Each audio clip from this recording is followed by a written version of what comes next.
Tonight's episode of Legacy Battle is brought to you by Atlas Benefits. Atlas Benefits has solutions for your insurance needs. Atlas Benefits can help you obtain Medicare, health, or life insurance and employee benefits. You can find them on the web at www.atlasbenefits.com. Or you can contact Rob Ducey or Roy Smith at 727-600-2892 and mention Legacy Battle Podcast. Atlas Benefits has all the solutions for your insurance needs. Enjoy the show.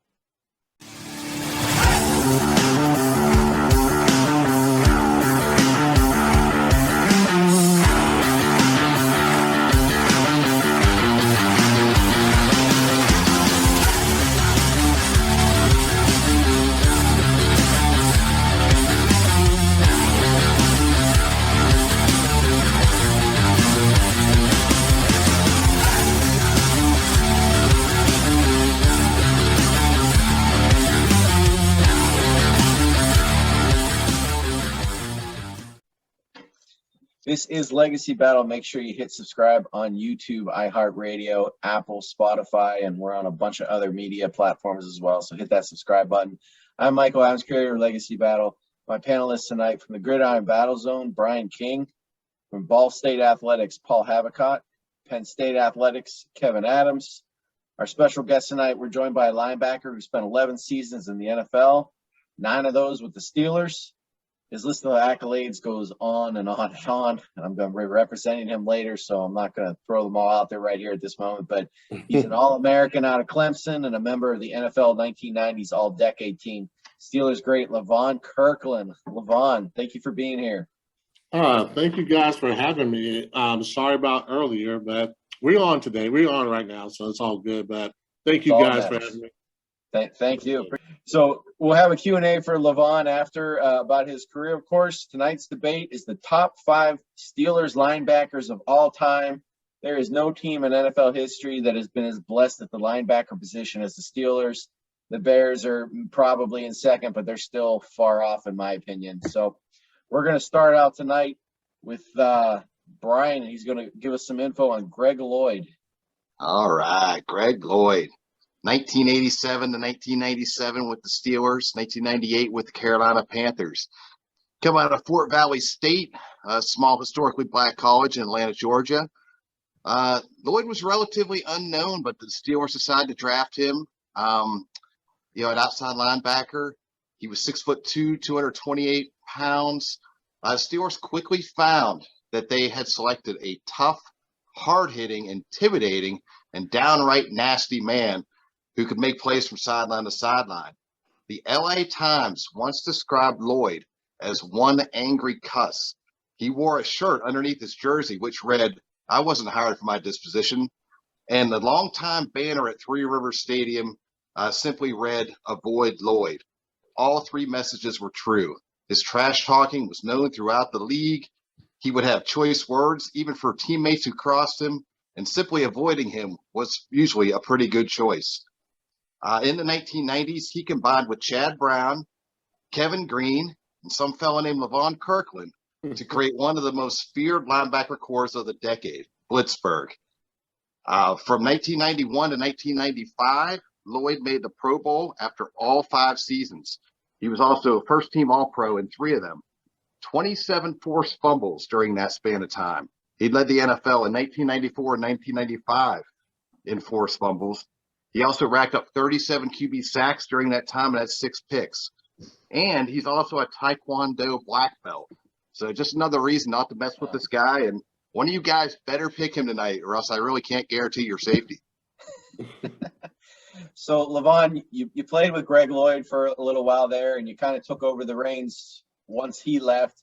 But is there anything that in particular that you might have learned from him and your thoughts on him in that outside linebacker position there?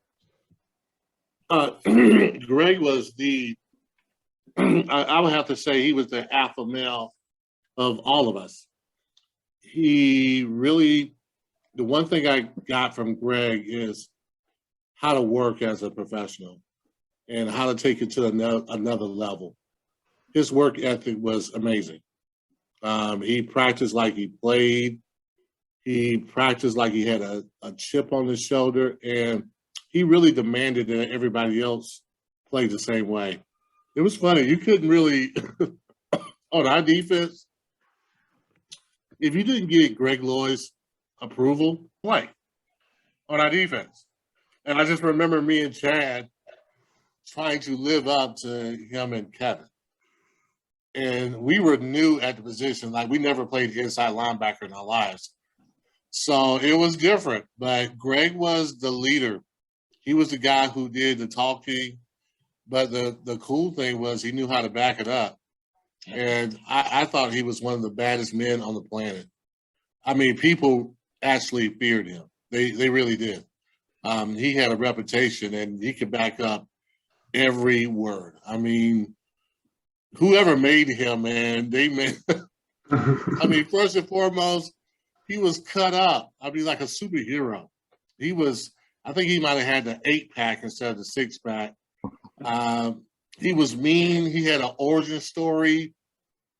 I mean, it was like you carved a villain out, and it was Greg Lloyd. He was menacing. He was amazing. If we needed a play up front, he made a play up front. One of the, not really a big guy, but very explosive.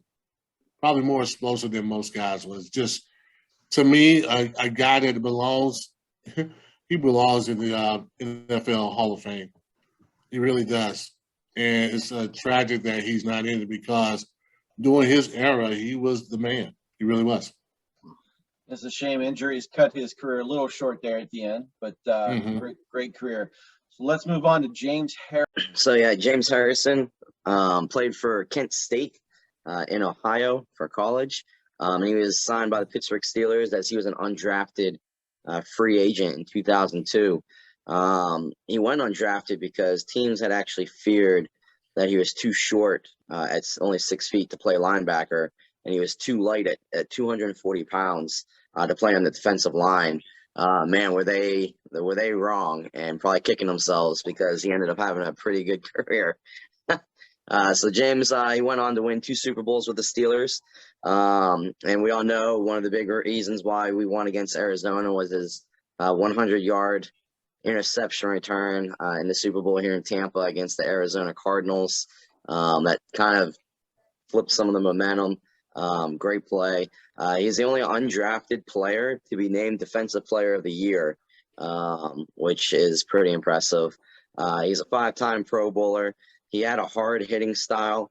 I know, though, early in his career, he was actually debating retiring from football, I believe at the age around 26. But Clark Higgins had gotten into a weightlifting accident in the offseason, and it actually kept Harrison from retiring.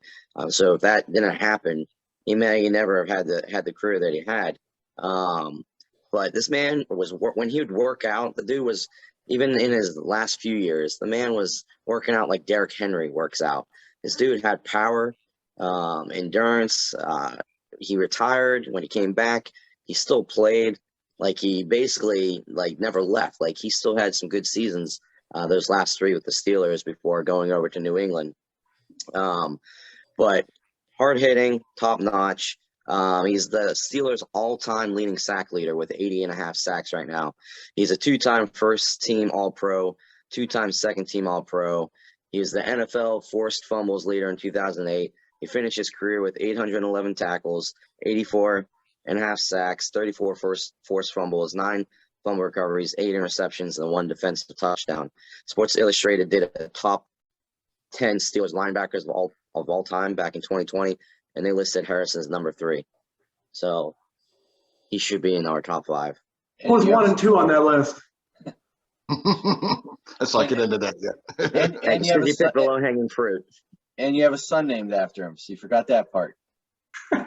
So Harrison James. So Levon, let me ask you, Harrison's had some off the field issues here and there, but a lot of suspensions, a lot of claims that his hitting was definitely wouldn't fit in today's game. Does it maybe tarnish his legacy a little bit, all those suspensions and the way he played, or does that just make him more powerful and fearful? I really think it adds a lot of color to it. You know, when you think of linebackers, a lot of times you think of them getting suspended or them being a little over the line. In a lot of ways, he reminds me of the Greg Lloyd, the Joey Porter type of player, the Jack Lambert type of player that was always praised for being incredibly mean or not likable. I mean, it makes them colorful. And people draw to that. They draw to that storyline. And I don't think it hurts them at all. I think it's going to help them. I think it's going to help them get into the NFL Pro Football Hall of Fame. I don't think that's going to be an issue with him about the issue. I mean, about all the stuff he did and all the antics. A lot of times it plays in your favor. And I think in this case, it plays in his favor.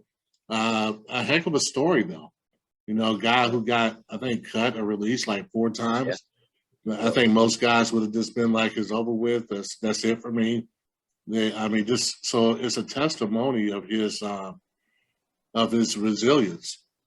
The guy proved to you that you can be an outlier and still be incredibly effective. I mean, he wasn't a tall guy, but he was a guy who can get after the passer. I really believe that his strength and his leverage was the key to him being such a dominant guy. I'm sure that offensive tackles did not want to block him because he was stronger than anybody I ever seen. I watched him lift weights one time, and I'm just like, holy moly. And you can still watch him lift weights on YouTube, and you're like, Jesus Christ. I mean, the guy is incredibly strong. I mean, almost abnormally strong. So all of it worked for his advantage. It really did. And he's an all-timer. You got to give him that. He's an all-timer, and, you know, with Pittsburgh, with all the linebackers at Pittsburgh, I mean, it's just ridiculous. It really is. But one thing I want to add real quick was I heard James Harrison gave his explanation one time. Somebody asked him about those hard hits and everything, and he said, I'm not trying to injure anybody, but I want to hurt them so that they don't want to return to the game. I want to, for that game, I want to make sure that they're done, that their will is gone. And there's like a fine line there, you know. And see, that kind of stuff works for you. Like, think about it. I mean, it's like a promo, basically. Oh, I don't want to hurt anybody. You know, I don't want to hurt anybody, but I want to do this. And people, you guys eat it up. Right. Yeah. You're just like, I mean, it's like you're a big mouth bass when you hear that because you figure that's what a linebacker is supposed to be. You think about the history and the legacy of linebackers with the Pittsburgh Steelers. And when a guy is like that vocal, the ball head, all that stuff, people eat it up. And, you know, and they just buy into it. Now, the debate would be, honestly, between, like, who's a tougher guy, Harrison or Greg Lloyd? Yeah, that's a tough one. You tell me, I mean, because for me, it was Greg. Greg was by far, it was real for Greg. I mean, Greg, it was in his heart. I mean, he was a mean dude. He had a story as well. But that's what made it hurt Greg, but it helps Harris. Right. Mm-hmm. Like, that was great. I mean, Harris is basically Greg Lloyd after Greg Lloyd. And where it will help other linebackers to be that way, it hurts Greg, but it helps James, which is kind of interesting. Let's go a little old school here. Let's move on to Jack Hamm. Yeah, I'm sitting on pocket jacks tonight. I'm feeling pretty good. So I got outside linebacker Jack Hamm. He's a Steeler always for his entire career from 71 to 82, drafted out of Penn State, which should pique Kevin's interest. He was 34th pick in the second round in 1971, had 32 interceptions, 2 TDs. I think the keys to Hamm's game was his quickness. Chuck Noll said of him, he was the fastest Steeler for the first 10 yards, and that includes wide receivers and running backs. And he was one of few outside linebackers who could play the pass defense as well as any of the top NFL safeties. His game was very instinctive. He was very patient, and he was a ferocious hitter like what we've been talking about. But he's the big key to why he was so successful was he was patient, he was seldom out of position, and he could kind of read the play, right off the bat. He's a 4-time Super Bowl champion, 9, 10, 13, and 14. In 14, he was sidelined and did not play. He had an ankle injury. He was 6-time first-team All-Pro, 74 through 79, second-team All-Pro in 73 and 80. He was an 8-time Pro Bowler, NFL 1970s All-Decade Team, NFL 100th Anniversary All-Time Team, Pittsburgh Steelers Hall of Honor, consensus All-American in 1970. He had 3 official sacks, but that's because they didn't really start documenting those officially until I think his final season is when they started doing that. But his 53 takeaways are the most in NFL history by a non-defensive back, while his 32 interceptions, I think, rank him 3rd in all time among linebackers behind Don Shinnick and Stan White. He ended up going on to be a color commentator for the NFL, and I believe is current sports radio analyst for Penn State. Kevin, you might be able to confirm that. That's Jack Hamm. So with Hamm, he played on the opposite side of Jack Lambert, but he was still able to distinguish himself out there. What are your thoughts, Levon, on Jack Hamm? I love Jack Hamm. I've met him a few times, and we got along very well. I thought that as ferocious as Jack Lambert was, I thought that Jack Hamm was cerebral in the way he played the game. It was a smoothness to it where he could make some plays, especially intercepting the ball. For him to have that many interceptions as a linebacker, I mean, that's amazing. It really is. That means that they either ran the same kind of play all the time and he just kind of knew it, or he could really diagnose things very quickly. Just a guy that I love watching play, man. Just his game, the best way I can really describe it is what I said before.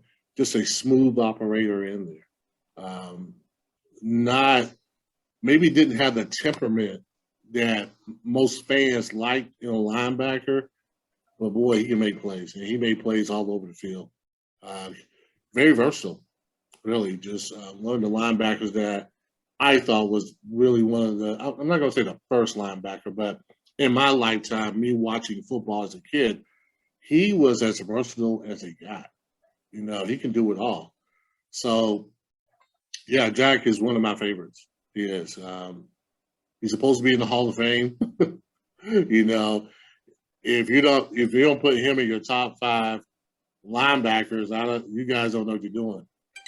I can tell you right now. You guys shouldn't be doing this if he's not. You must be talking about. I think you're talking about Kevin. He doesn't want to put him in the top 5, so it's Kevin who doesn't know what he's doing.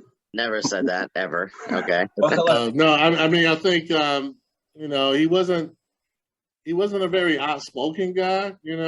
He wasn't that, but I mean, if you watch the film, he made play after play after play. See, Levon, real quick, I think that's really impressive. And what I read on him was he was very feared on the football field. He was very tactical and surgical, but from all accounts, and I don't know him, I didn't meet him, but from all accounts off the field, he was very, very nice and pleasant, had a good demeanor. And my point is, you got to wonder, where did he take himself when he's on the field? How did he get into that mode, Yeah, you know what? A lot of guys do that, though. A lot of guys are different than what they are on the field. I have a story that kind of relates to that. I was dating a girl in Pittsburgh, and she came to the game. And after the game was over with, I met her down by the lobby. We walked out, and we're just driving, and she looked at me, and she's like, "Who's that number 99?" I was like, "What do you mean?" She's like, "That's not the guy that I date." She's like, "That is not the guy that I date." She wasn't really into football, but I guess she saw the aggressive nature. And I just told her, like, hey, in that game, in that sport, you better turn around. You better find that vicious guy in you, or you're going to get hurt and you're going to get picked on. So you had to turn yourself into something that was maybe different than your real personality. Well, let's put it your off the field personality, because I think that most linebackers are a little crazy. Well, let's go Joey Porter now. So number 55, obviously, third-round draft pick out of Colorado State, played for the Steelers from 99 to 06. He also was a defensive assistant and linebackers coach for the Steelers. So we get another few seasons out of there, 2014 to 2018. He's on that Steelers all-time team, the NFL 2000s decade team.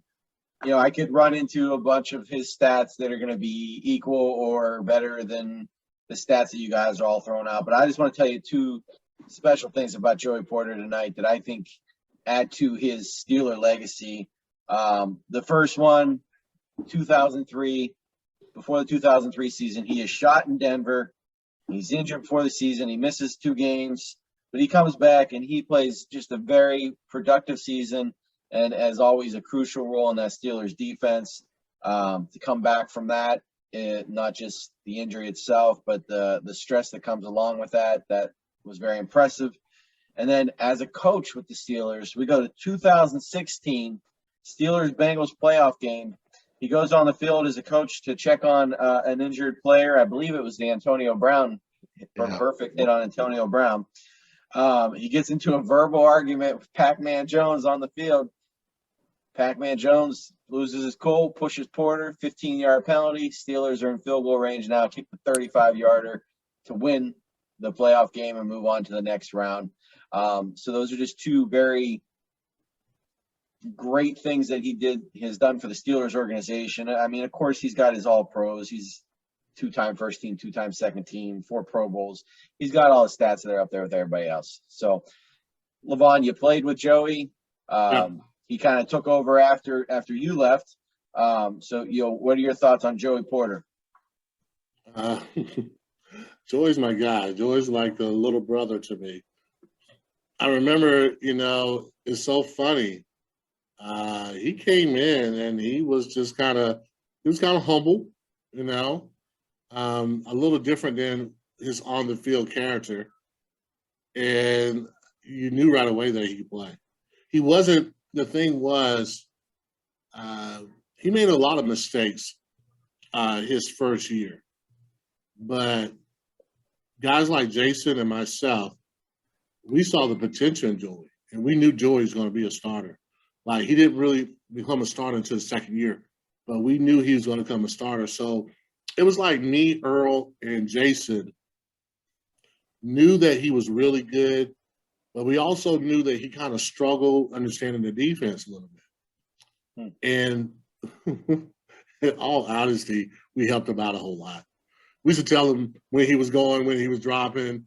I mean, we helped him because we knew that he could help us, you know. And so we were just like, normally guys don't help guys like, guys will be like, well, I'm not going to tell him what to do. It's on him. But we felt the need that we need to help this guy a little bit. And we know, it's a thing about you have to catch on, Joey was a smart player. But sometimes when you haven't played that kind of position before, it's different what he did in college. Some guys, it takes a little longer to understand. And the 3-4 in our scheme, it was a little difficult sometimes. You had to know everything. And then plus, the outside linebackers had to know both positions. They didn't play one side or the other. They played on one side. But they had to know the Sam and the Will position. That's a lot of work. To know both positions. Right. But it helped our defense out a whole lot. It really did. But, yeah, Joey was he was the mold of Greg. He was explosive.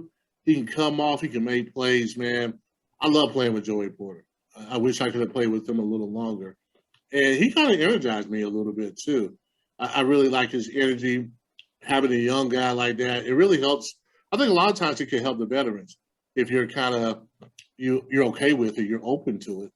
And I thought he did. I thought he did a great job, after I left, his development. It was cool to see him grow up as a linebacker because I know the beginning part, and I know he struggled a little bit, but I'm telling you, this guy he had the athletic ability.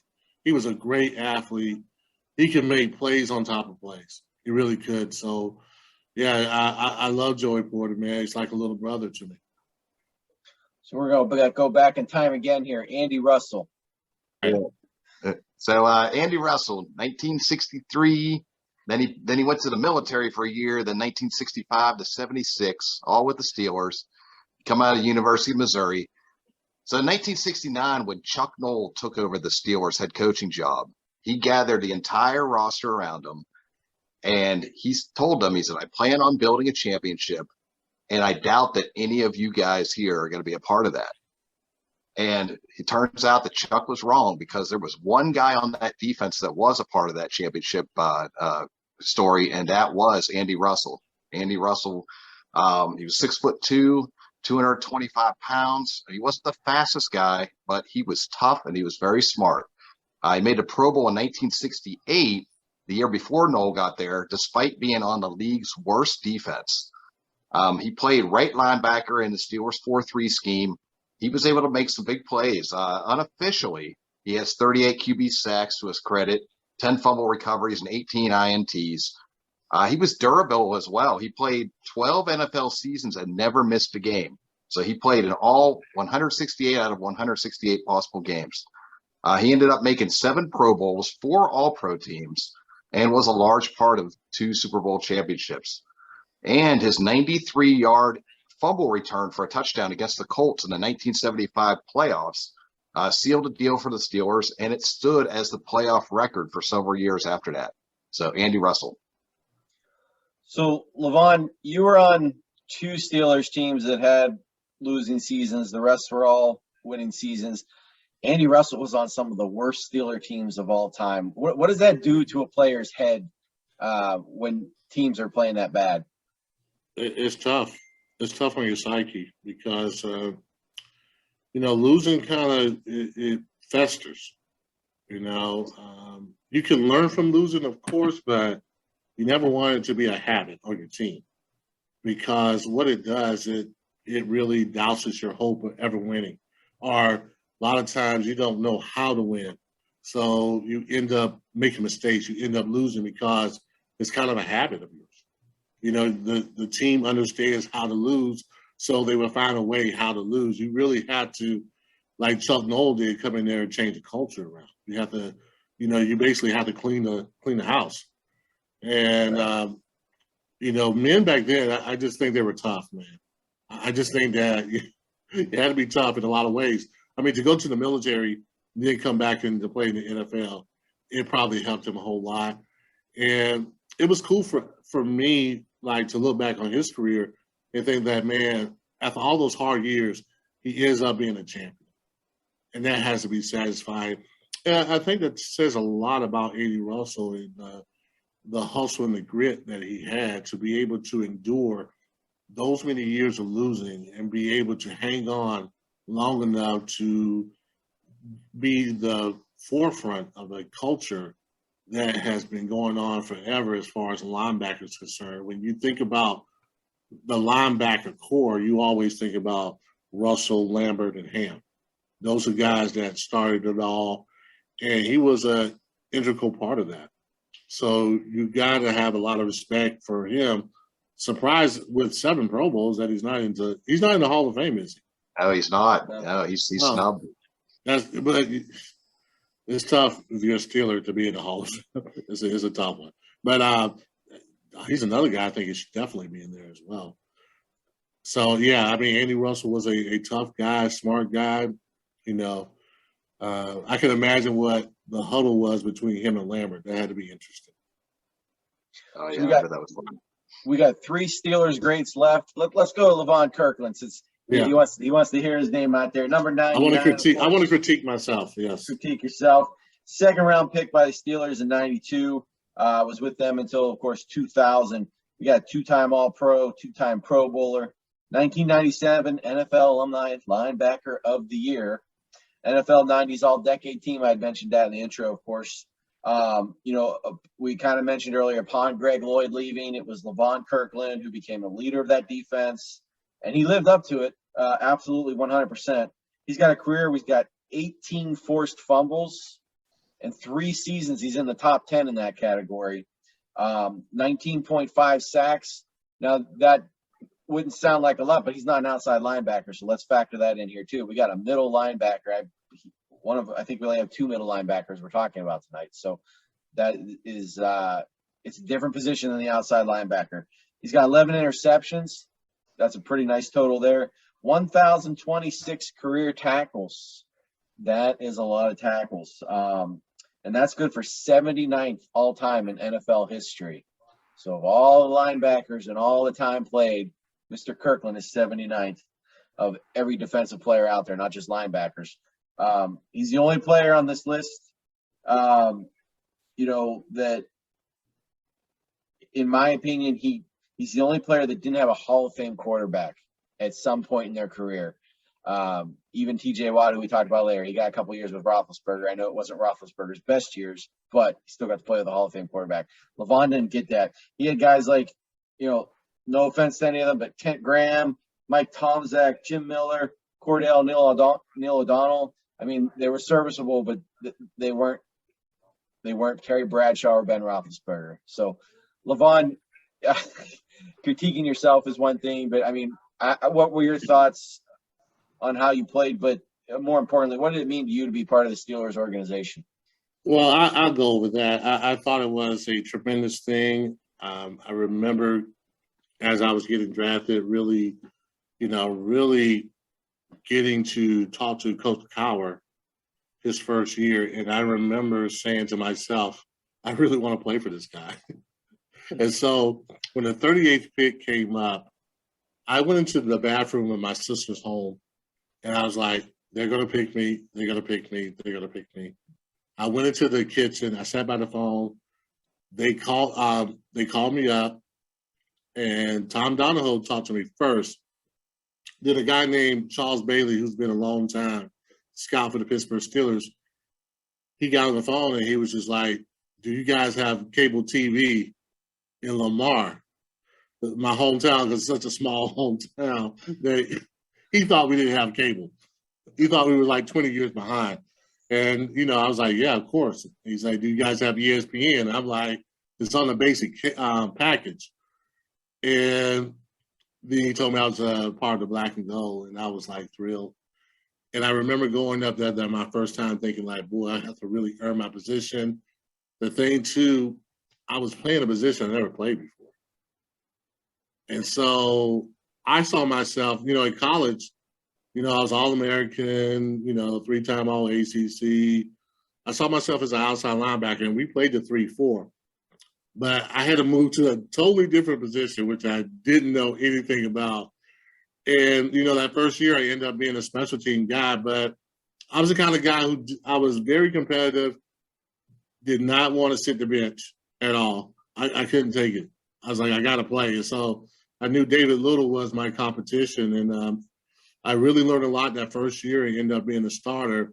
It still took a while for me to really understand the position, but I think because I was a better athlete, because I know people always ask me all the time, my size. That's everybody. That's what I'm known for. Just my size, and I was a big linebacker. But what I think a lot of people get confused with me, if you ask anybody who played with me, I could do everything well. I could stop the pass. I can cover downfield. I can get back, stop the run. I was more versatile than my size really dictate. And that was, and I played with 3 other guys who are great players. It was tough to get that kind of, it was tough to get the pub that the rest of the guys got. Because I wasn't like a mean guy. I was friendly most part. I didn't have a hook, I really didn't. I was just a big linebacker. And I think a lot of people kind of really didn't see me as much as they really should. I think if you paid attention, you're like, wow, this guy can really play. And I got the respect of everybody in the league and my teammates. But, I thought it was just an unusual linebacker who played at that time and period that people probably thought, no way in the world he's supposed to be playing. He's supposed to be playing on the D-line. But fortunately for me, I was with the coaching staff, like a guy like Dick LeBeau, Dom Capers, Marvin Lewis, BC, Coach Coward, man, those guys, they saw it differently. They saw my size as more of an advantage than a disadvantage. So I would not put myself in the top 5 linebackers. I'm going to let you know. And my numbers don't really speak of it, but I thought I was a really solid player. I thought I was a player that was very consistent, solid for the most part, made some big plays, but for the most part was a very solid inside linebacker that held on to the position for 9 years. So that's how I see myself. I don't really see myself that special. I just saw myself as a really good linebacker that when we played in 3-4, you needed a guy like me to make it work. And that's what I was. I was just a piece of the puzzle. We had some great players, man. So when I got to the point where I was just like, you know what? It's all about winning for me. That's when I started really playing it to another level. So I would not put myself in the top 5, may not be in the top 10, but I think that there's a mystique there that people remember and know. Well, let's move on to TJ Watt, our only active player. Yes. Yeah, and I know how you guys are about the younger players because they haven't really established themselves. But this man's breaking records. This man has a strong argument. He played for University of Wisconsin, unfortunately, against my alma mater, Penn State. But he was drafted by the Steelers in the first round, 30th overall in 2017. He was a finalist for Defensive Player of the Year in 2019 and 2020. And as we all know, he just recently won for the 2021 season, the Defensive Player of the Year. In 2021, he was signed to a 4-year extension worth $112 million, $80 million guaranteed, making him the highest player, defensive player in the NFL, highest paid defensive player in the NFL. You're not getting that kind of money if you're not one of the best, if not the best. His rookie season, they had actually signed him to a 4-year, fully guaranteed $9.25 million contract with about a $5 million signing bonus. Again, they knew what he was worth as a rookie to offer him that. Despite missing 2 games in 2021, he tied the single-season NFL record for quarterback sacks, matching Michael Strahan's 22.5 sacks, set in 2001, a record that stood for 20 years. He tied it. TJ Watt has had double digits 4 out of his 5 seasons for sacks, and the only season that he didn't have double digits was his rookie season. He ran a 4.69 40-yard dash. That's pretty impressive for a linebacker.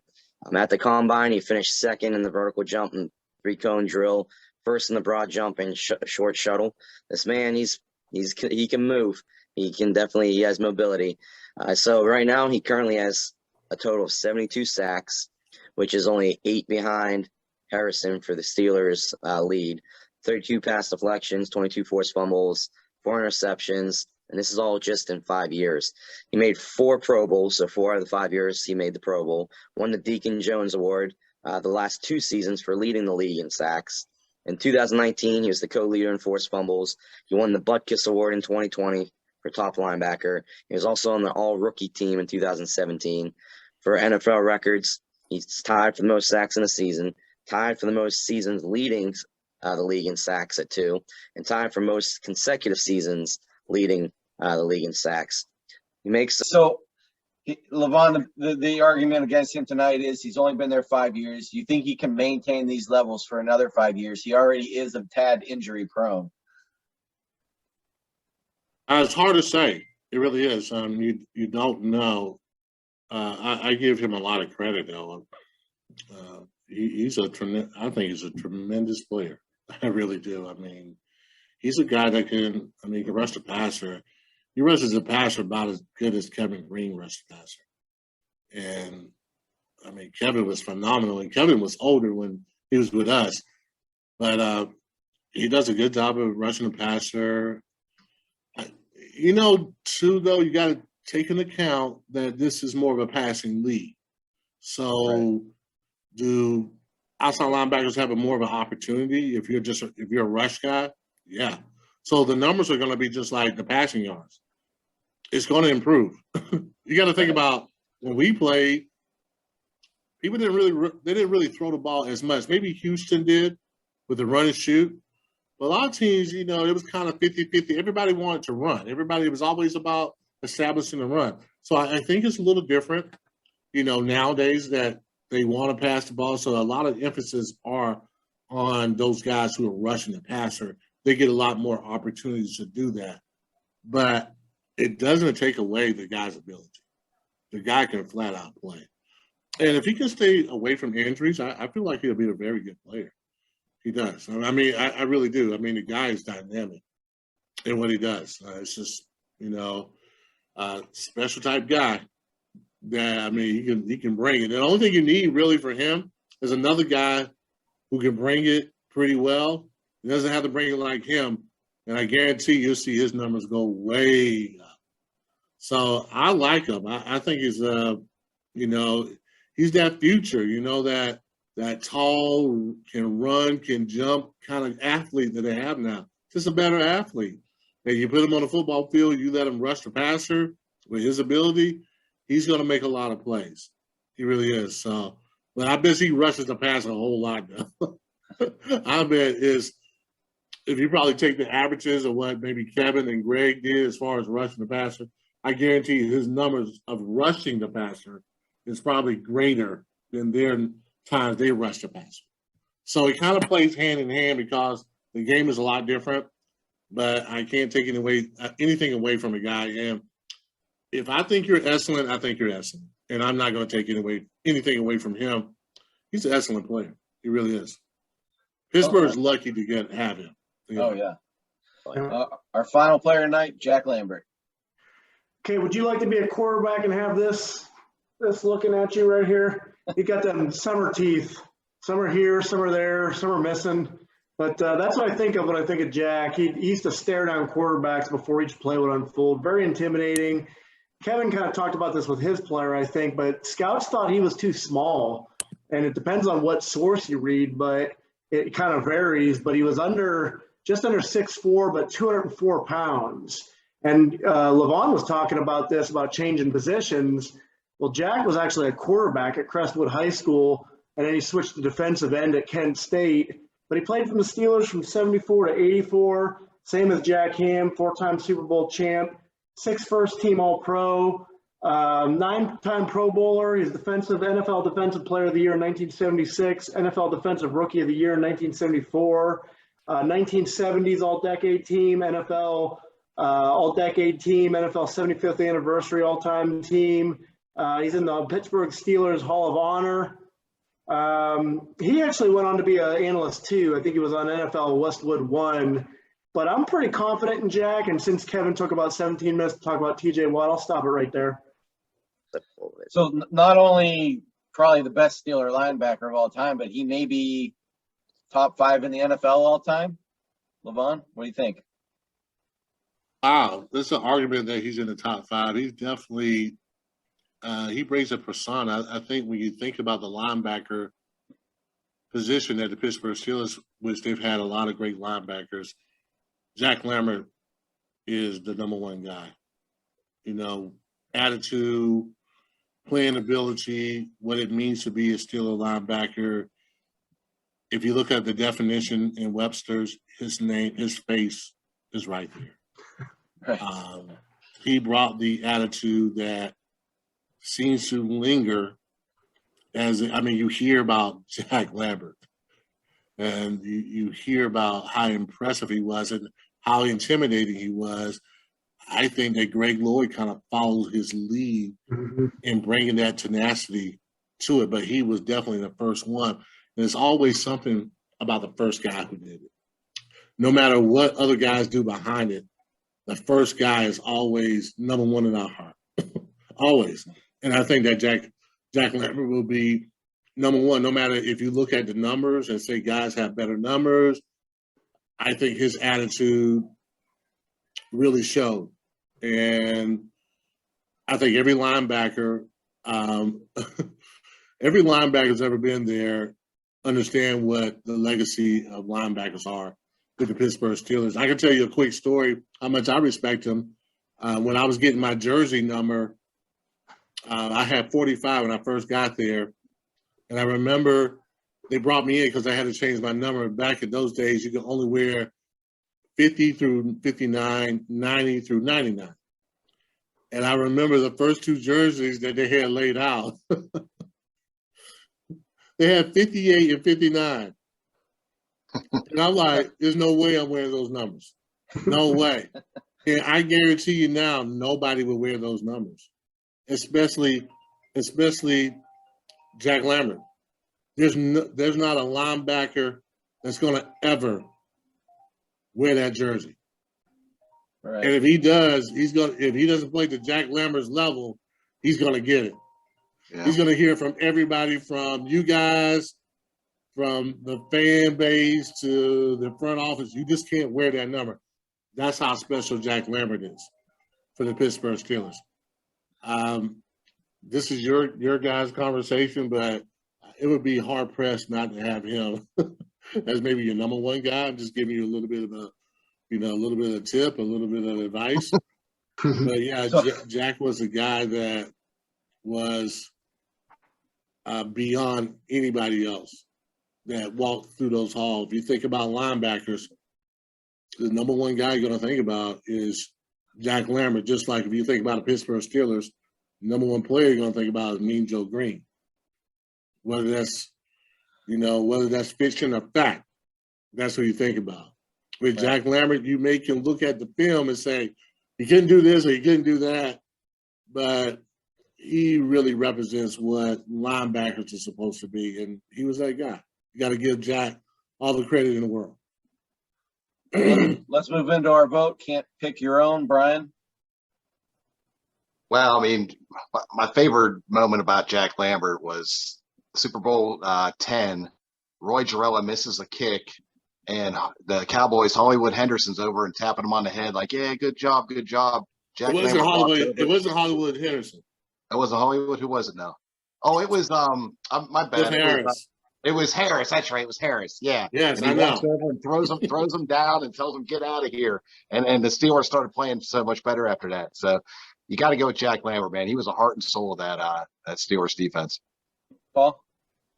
I'm going Greg Lloyd. Levon talked me into him. I was on the fence with him and Harrison, but I love what you said about Greg Lloyd. He was very intimidating. I'm going Greg Lloyd. Kevin? Yeah, I rep my alum. Go with Hamm. Jack Hamm. And I got to take James Harrison. I don't really even need a reason for that. He's so good.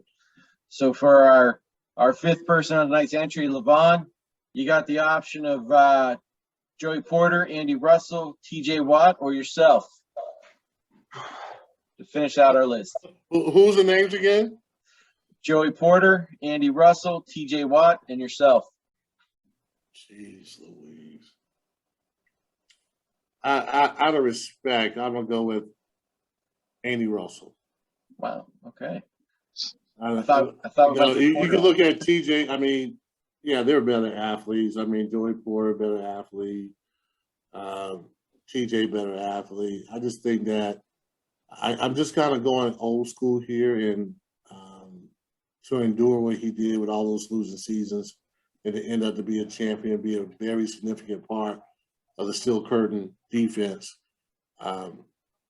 It's significant to me. I mean, other people may look at it differently, but I think Andy Russell. I'll have to say Watts, Joey Porter, and then myself. Okay. I'm down the list. Very humble. So our tonight's top five: Jack Lambert, Greg Lloyd, Jack Hamm, James Harrison, Andy Russell. Let's move into our Q&A. Brian and Paul, you both got two on the list, so we'll just start with Brian. First question. All right, Levon, so you played right next to Kevin Green for the Steelers 3 seasons. Sadly, Kevin left this world back in 2020. So what was he like as a teammate and as a man?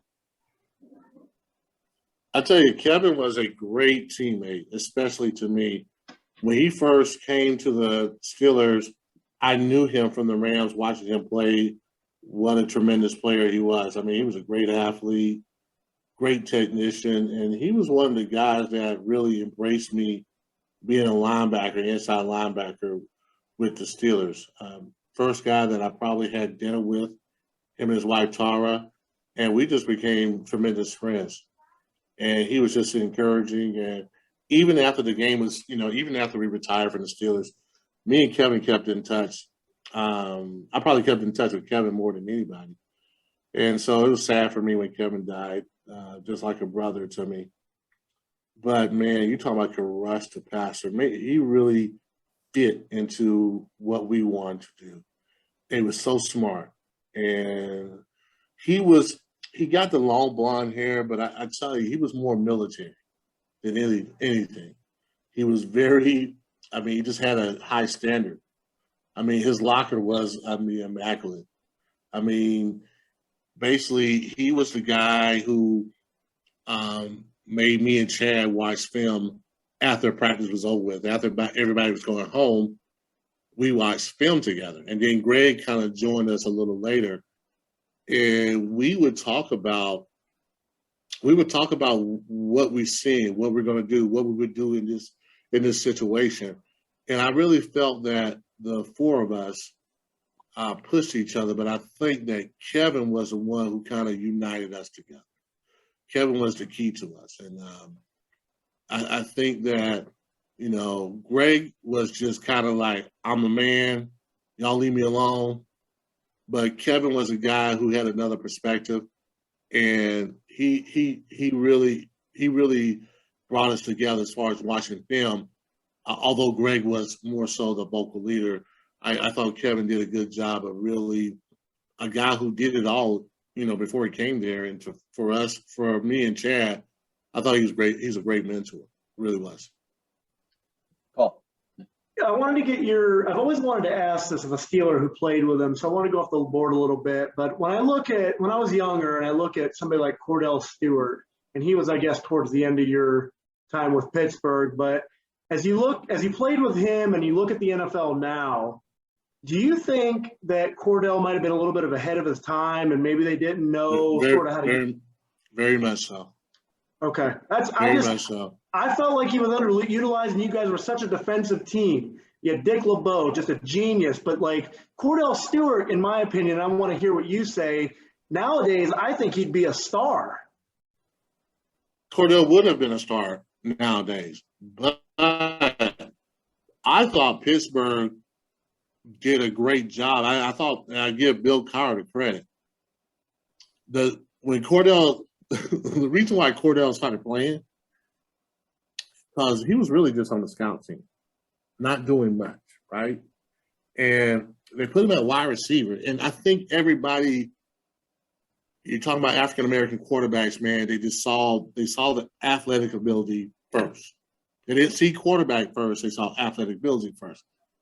And I'm going to say that Pittsburgh was probably the same way, but they did draft him because this guy was a phenomenal player. Let me tell you, he would eat us up in practice.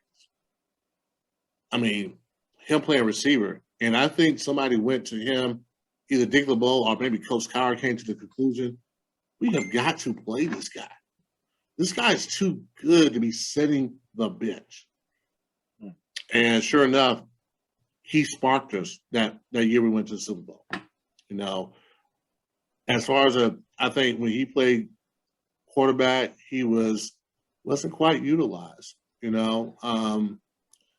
was a guy that, back then the stereotype was so bad that guys didn't really want to use their feet as much. I always thought it was tougher to play against a guy who could scramble and the kid can throw the ball. It would have just took him maybe a little time to read the coverages or whatever.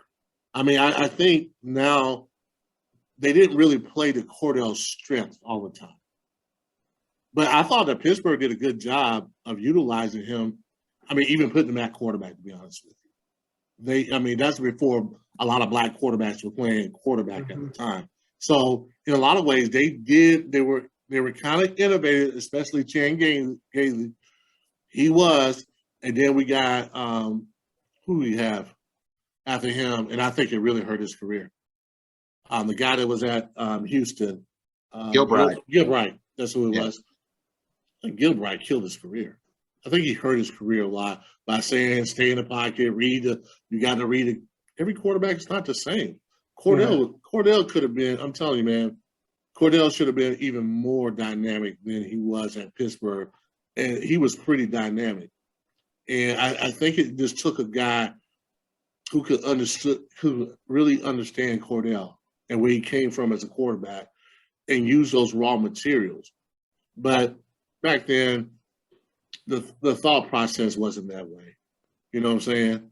You played in a system, and the system was just what the system was. No matter who you were, not adjusting to what he could really do. But I'm telling you, if Cordell would have came out like now, he'd be a superstar. I'm glad I asked. I'm happy to hear you say that. I always felt like that myself. So Yeah, he would have been a superstar. Kevin. I hate bringing it up, but I want to take it as Super Bowl 30. You guys held one of the best running backs in the history of NFL to only 49 yards rushing, and Neil O'Donnell actually outthrew Aikman in yardage too. What do you think kind of went wrong for the Steelers that game? I mean, the 3 interceptions I know from Neil O'Donnell was kind of rough, but what was it like in that game? Well, I felt really good about playing Dallas. I felt that we were a defense that could really stop them because, honestly, they were pretty basic in what they did. They just had a really good offensive line. And, I mean, what they had as far as Aikman, Smith, Michael Irvin, those guys they just really worked the basic football thing. And I thought we had enough innovation that we can get with them. And, the first couple of drives, they got us a little bit. But once we calmed down, we shut them out. I don't think I'm telling you, they would have, I think in the playoffs and the Super Bowl, games like that, you cannot make mistakes. You cannot turn the ball over. And you especially can't turn the ball over where they get like all the way, to your end zone. And you give them a closer chance to score. So although you don't want to say, yeah, he blew the game, especially that last interception, because we had all the momentum and we were going to win. I really felt like we were going to win that game because they couldn't, from 80 to 20, from 20 to 20, they couldn't drive on us anymore. We stopped them cold. They couldn't do anything on us. We gave them the opportunity at the very end. So I think in those big games like that, you just can't make mistakes, especially to teams that are very good. Dallas was a very good team, but I thought we should have won that game. And I would say that forever, that we definitely outplayed those guys, and it was a game that we should have won, but you can't turn the ball over. I mean, think about the Super Bowls that the Pittsburgh Steelers won. They didn't turn the ball over.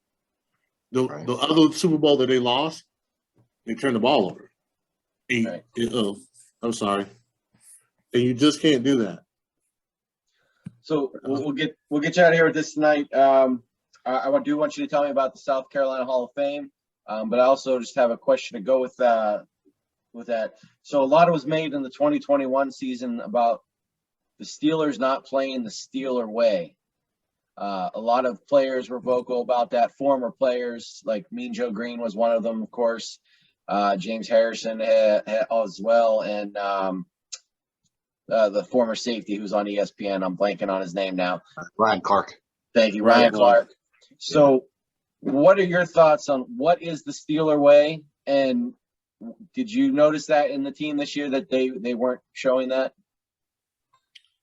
I mean, yeah, if you compare them to all those great Steeler defenses, then they don't really compare. I imagine, it's tough to say that they did that, and they didn't. They just didn't. They didn't measure up to that type of defense. Do they have the players that can do it? I think in certain areas they do. In certain areas they don't. I think that if you're going to be a good defense, I still believe this to this day. Some people may debate it, but I think you got to be good up the middle. If you're not good at your nose guard with the Pittsburgh Steelers, you're not good at your If your two inside linebackers can't stop the run, you're going to be in trouble. And they're going to see, and teams in the NFL, they see that, and they're going to keep going at you until you prove that you can stop it. And I think that was probably the issue. That just could, most Steelers teams could stop the run. And they were a tough Steelers defense. And you would have to, I mean, you're going to bleed before you get in that end zone. I guarantee you. And it didn't seem that they had that, you know. But to me, that's coaches and players. As a player, you got to take ownership. You got to go out. You're the one out there doing it, you know. So you got to take ownership in what you're doing. You do, and it just seemed like they had a tough time, you know, stopping the run. If you can't do that, then now offense can do whatever it wants to. Right. Yeah, I think that was a struggle that you saw with the Pittsburgh Steelers, just not really being able to stop guys and not being able to do what you saw guys do. How, you know, the one thing that we were known for is just going downhill and going to get you. And wasn't quite that way this year for whatever reason. I don't know. But they got to get that side of the ball right, because you're going to have guys that play going to be like, this is not the Steelers defense. And because everybody takes so much pride in that black and gold, man, you know, that if you don't play defense at Pittsburgh, then we're not coming to the games. Pittsburgh is still one of the only places that defense really does matter. And now, don't get me wrong, I think it's harder to play defense now. I think the rules are so much in favor of the offense that it's really tough to play great defense. The middle of the field is now the offense. At one point in time, it was the defense. Now the middle of the field is the offense. You know, running receivers are not afraid to go across the middle because they know they're not going to get tattooed like they used to. Quarterbacks back in the day running down the middle of the field, man, there's no way quarterbacks would do that. Now they know it's a hit-free zone. So right.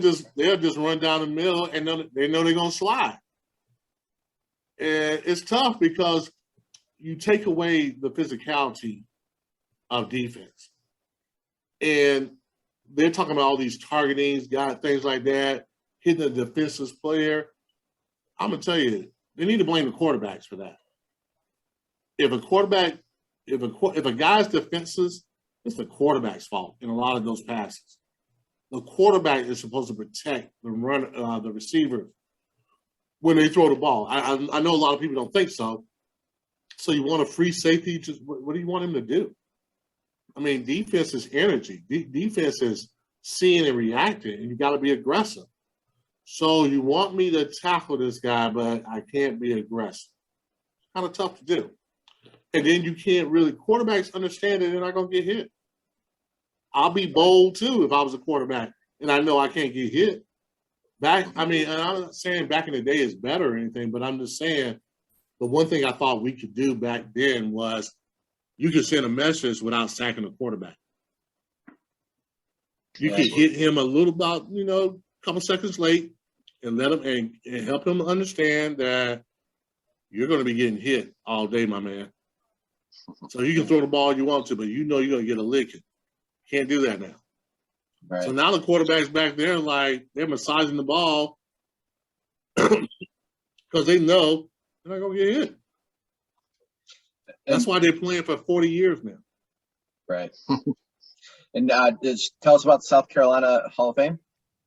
Yeah, South Carolina Football Hall of Fame, we recognize that in South Carolina, we're 41st in college and career readiness. We feel like that's not acceptable. I'm from the state of South Carolina. So what we're doing is we're educating, empowering, and encouraging our student athletes, and we want to start with our student athletes. We really feel that if this problem doesn't get solved, that everybody in South Carolina is going to pay the price, because our kids are not prepared. And that's not right. So we recognize that problem. We feel that we have a program, and there's a lot of other programs that we try to emphasize to help our kids become better students, better athletes, better people. So that's what we're basically promoting. We're trying to help students have a better future. It's not about going to college. It's about having a better future, man. Just having a way that you can be successful. Is there a That's what website we're for it? doing. Yeah, it's a www.sc football, spell all the way out, HOF.org. So if you wanna help us out, donate, you can, man. For me, it's a passion for me. You know, I was very successful, but I wish I could have had something like this that really mentor younger people. If you go to college for football, you're fine because your college is going to help you become more of a holistic person. I feel like we have to start it earlier. We have to go into middle schools, even the elementary schools, and get those kids on board and teach them how to be successful. Well, everybody, make sure you check out that website. And we want to thank everyone for viewing tonight. I want to thank Levon Kirkland for coming on and giving his point of view on all these players. Thank you so much, Levon. We appreciate that. Thank you guys for having me. I really appreciate the opportunity. Everybody hit that subscribe button. Thank you for watching again. We'll see you next time. Have a great night.